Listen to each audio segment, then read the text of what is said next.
welcome to the Explainer. So today we're doing something I think is absolutely fascinating. We're going to take a simple list of 18 English phrases and completely transform it into a powerful psychological toolkit. You know, language is so much more than just grammar and syntax. It's literally the fundamental way we decode and express the shared human experience. By the end of our time together, you won't just have a list of words memorized. You'll actually have a brand new lens to view your emotions, your friends, and society at large. Let's get right into it. Okay, let's look at our roadmap. We've got 4 main stops today. 1. Your inner emotional world. 2. Quirky traits and personalities. 3. Navigating social friction. And finally, 4. Truth, value, and action. Let's begin right at the source with Section 1, your inner emotional world, and expressing the unsaid. We have all had those moments, right, where we just struggle to articulate exactly what's happening inside our heads. Our emotions are messy, and finding the precise words can feel completely impossible. So how do we actually give voice to those hidden, complicated feelings before they totally overwhelm us?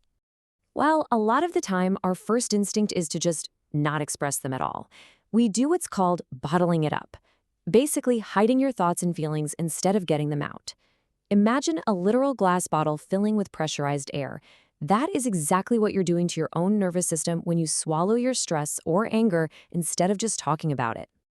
Now, when you are bottling things up, you might need a gentle, non-aggressive way to let a little of that pressure out. And you can use this exact phrase, "It doesn't sit well with me." It's honestly a brilliant phrase. It's polite, but it's firm. It shows something makes you uncomfortable or that you fundamentally don't agree with the situation, but without starting a massive argument. It's kind of the perfect antidote to bottling up your emotions. Now, it's really interesting to contrast 2 extreme internal reactions to new information. On one hand, you have a truth that deeply hits home. That means it feels intensely personal. It affects you on a really profound emotional level, like a piece of advice that just suddenly makes perfect sense for your life. Contrast that with a fact that completely blows your mind. That's when your intellect is just totally staggered by something amazing or surprising. So one hits your heart while the other blows your mind. Moving outward from our internal emotions, we hit Section 2, quirky traits and personalities, the spectrum of human behavior. Look, every workplace, family, and friend group has a crazy spectrum of energy. You've got that one person who shows up at 7 a.m. completely full of beans, just bounding around with endless life and energy. But that high energy contrasts pretty sharply with someone who might be a bit slow on the uptake, meaning they just need a little extra time to understand or learn a new concept. And hey, neither is bad. They just require totally different communication styles.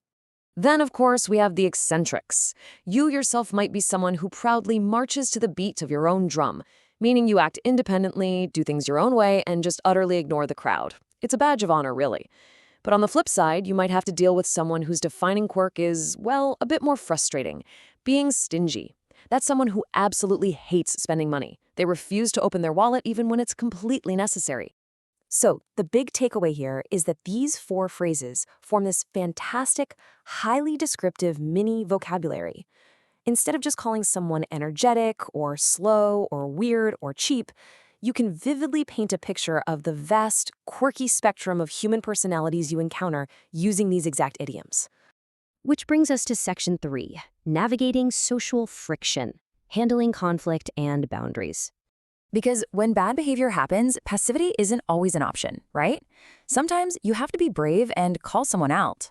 This means stepping up to directly point out someone's mistake, their bad behavior, or their dishonesty. It definitely requires courage, but it is absolutely essential for maintaining healthy boundaries. So, what kind of behavior might actually force you to call someone out? Well, you might need to step up if they're being patronizing. This is incredibly frustrating. It's when someone talks to you with this fake kindness, but their actual goal is to make you feel small or less intelligent. Or you might be dealing with someone who is presumptuous. That's when a person is just way too confident in a rude way, acting super bold without showing you any basic respect. Both of these behaviors, for sure, they warrant a swift calling out. However, when you're navigating all this friction, it is wise to remember the golden rule of conflict, which is captured beautifully by this idiom. Don't wash your dirty linen in public. Basically, this means you should never discuss your private family problems or intimate arguments out in the open where strangers can see or hear. Handle your conflicts, absolutely, but handle them with a little dignity and privacy. Now, zooming out to the macro level for Section 4. Truth, value, and action. How we judge reality and behave. Let's look at the stark contrast in how we evaluate things in our world. First, we have things that are only skin deep. This describes something or someone that looks fantastic on the outside, but once you look closer, there is absolutely zero underlying value or substance. It's totally an illusion. Conversely, we have the gospel truth. This is the highest level of validation we can give. It means something is believed to be completely, undeniably true, without a single shadow of a doubt.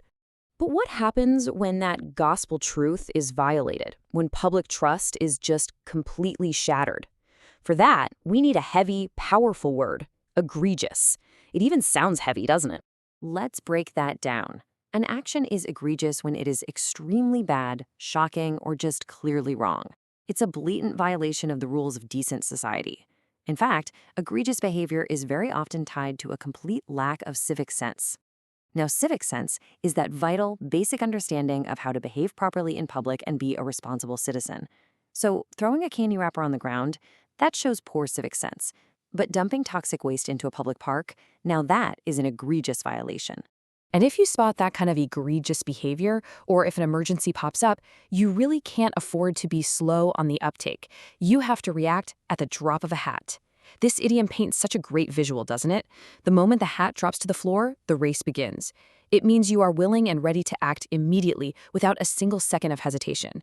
Finally, as we wrap up this vast vocabulary toolkit, if trying to master all these new phrases feels a little bit overwhelming, just follow this simple two-step procedure. Fake it till you make it. Step 1. Just act confident using these phrases, even if you feel completely unsure. Step 2. Keep doing it until your brain naturally adapts, and that confidence actually becomes a genuine reality. It's a proven psychological trick for learning practically anything new. Because the words we use literally shape the reality we live in, I want to leave you with a challenge today. Which of these 18 phrases are you going to take from our explainer and confidently use in your very next conversation? Don't bottle it up, pick one, and use it at the drop of a hat. Thank you so much for joining me on this journey into human expression, and as always, keep learning.